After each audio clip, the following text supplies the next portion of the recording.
Alhamdulillah wassalatu wassalamu ala Rasulillah wa ala alihi wa ashabihi wa mawalah. Ashhadu an la ilaha illallah wahdahu la sharika lah wa ashhadu anna Muhammadan abduhu wa rasuluh. Qala ta'ala: Ya ayyuhalladzina amanu ittaqullaha haqqa tuqatih wa la tamutunna illa wa antum muslimun. Ibadallah, fa inna ahsanal kalami kalamullah wa khairal hadi hadi Muhammadin sallallahu alaihi wasallam wa syarral umuri muhdatsatuha fa inna kulla muhdatsatin bid'ah wa kulla bid'atin dhalalah wa kulla dhalalatin fin nar. Amma ba'du. Ibadallah rahimani wa rahimakumullah. Bertakwalah kepada Allah Azza wa Jalla dengan sebenar-benar ketakwaan, karena ini yang akan menyelamatkan kita baik dalam kehidupan dunia dan maupun dalam kehidupan akhirat. Sebagaimana Allah Jalla Jalaluhu menyelamatkan Saleh beserta pengikutnya. Allah berfirman, "Wa najjayna alladhina amanu wa kanu yattaqun." Dan kami selamatkan mereka orang-orang yang beriman dan mereka adalah orang-orang yang bertakwa. Sehingga ketakwaan, ya ibadallah, akan menyelamatkan kita. Oleh karena itu kita bertakwa kepada Allah Azza wa Jalla dengan mengerjakan perintah dan meninggalkan larangan. Karena fi'lul ma'mur wa tarkul manahi, mengerjakan perintah dan meninggalkan larangan, adalah hakikat dari ketakwaan. Dan bagian dari ketakwaan juga adalah ta'zim sya'airillah, mengagungkan syiar-syiar Allah Azza wa Jalla. Di dalam banyak syariat, bagian syariat-syariat Islam itu bagian dari syiar-syiar Allah Azza wa Jalla. Ikhwatal iman, jemaah Jumat yang dirahmati oleh Allah Azza wa Jalla. Kemudian di antara perintah yang Allah perintahkan kepada kita adalah berlaku adil. Inna Allah ya'mur bil adli wal ihsan wa ita'i dzil qurba. Allah perintahkan kita untuk berbuat adil, berbuat kebaikan, dan membantu karib kerabat. Dan di antara sikap adil yang Allah perintahkan adalah sikap adil di antara anak-anak, agar orang tua berlaku adil di antara anak-anak mereka.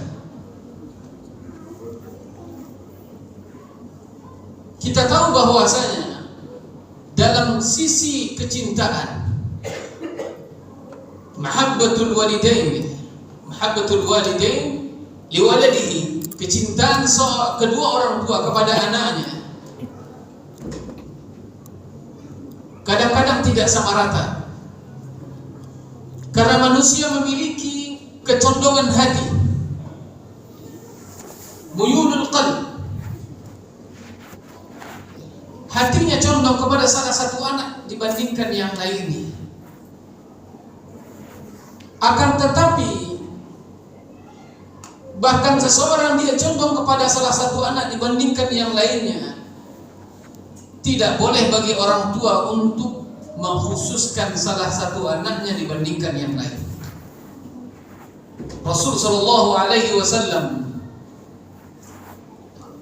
beliau demikian juga sebagai manusia memiliki kecondongan hati.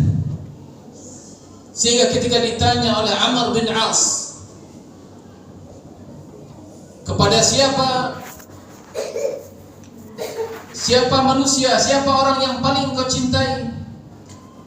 Rasul menjawab Aisyah, padahal istri beliau itu ada berapa orang. Tetapi Aisyah adalah orang yang paling dicintai oleh Nabi sallallahu alaihi wasallam.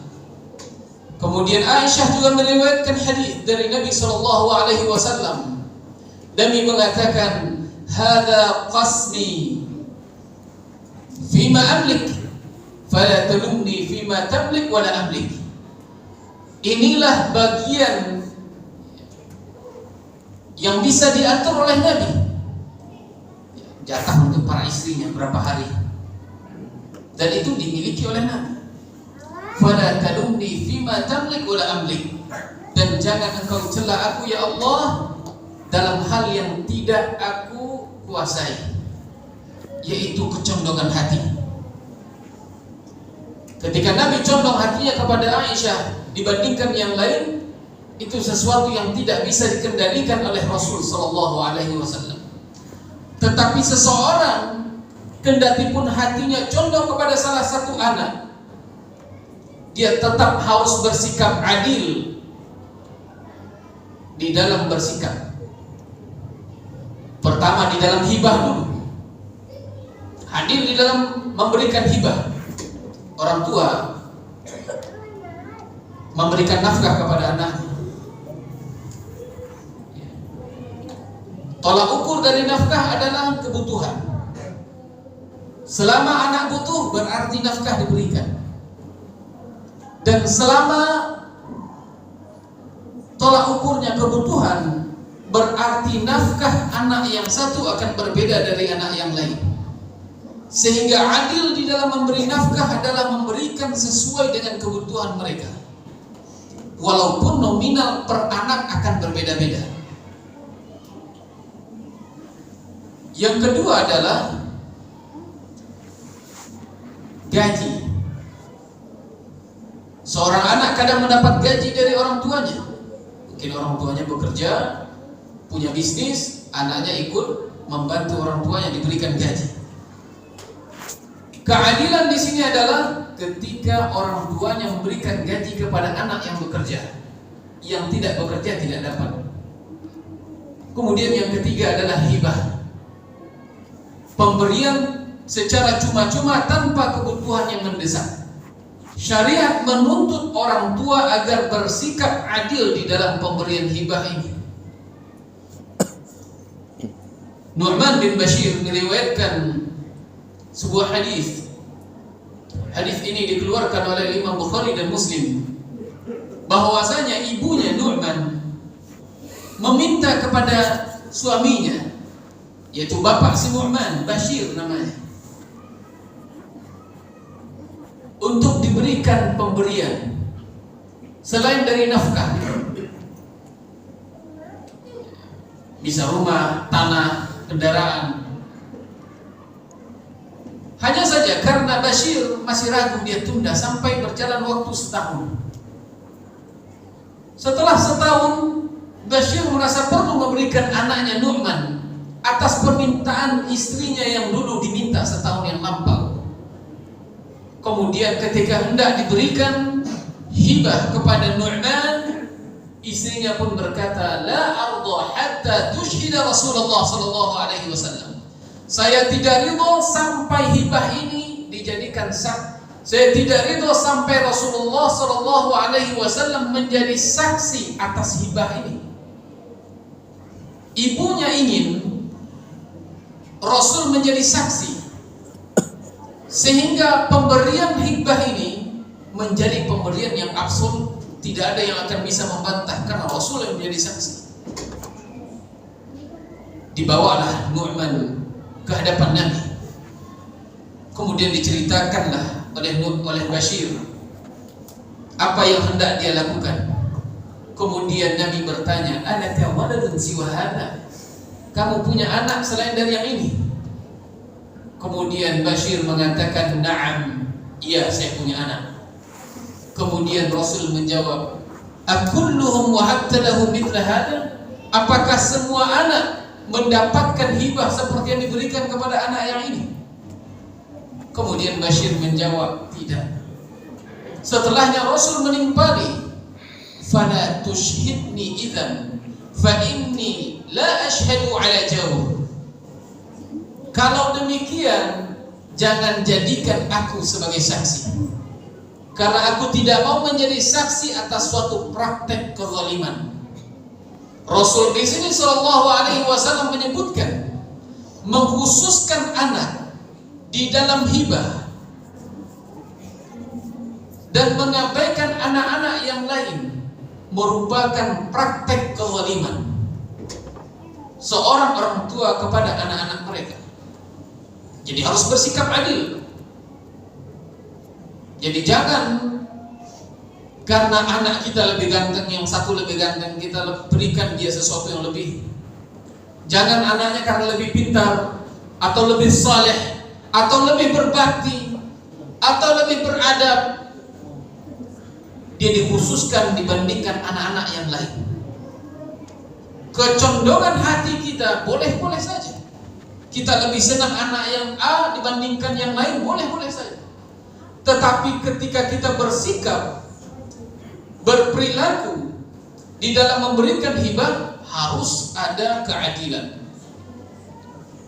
Dan keadilan yang dimaksud adalah pemberian hibah yang dimaknai dengan dua perkataan para ulama. Ulama yang pertama mengatakan adil di dalam hibah itu adalah memberikan sama rata. Besar kecil, laki-laki perempuan sama rata. Satu dapat rumah, semuanya dapat rumah. Satu dapat kendaraan, semuanya dapat kendaraan. Besar atau kecil, laki-laki atau perempuan. Satu dapat uang segini, semua anak dapat uang segitu. Itu adil menurut pendapat ulama yang pertama. Menurut pendapat ulama yang kedua, adil berarti adalah memberikan kepada anak laki-laki dua bagian anak perempuan, persis sama apa yang mereka dapatkan di dalam pembagian harta warisan. Pendapat ini yang dipilih dalam mazhab Syafi'i, pendapat ini yang masyhur dalam mazhab Hambali, pendapat ini yang dipilih oleh sekelompok orang dalam mazhab Maliki. Memberikan anak laki-laki dua bagian anak perempuan. Syekh Muhammad bin Shalih Al-Utsaimin rahmatullah alaihi mengatakan bahwasanya pemberian di masa hidup tidak akan berbeda dengan pemberian di masa mati. Warisan itu pemberian setelah meninggalnya seseorang, dan pemberian ketika seseorang telah wafat sama saja caranya ketika dia memberikan di masa hidupnya. Ikhwatal iman, sidang jemaah Jumat yang dirahmati oleh Allah Tabaraka wa Ta'ala, ini bersikap adil kepada anak-anak.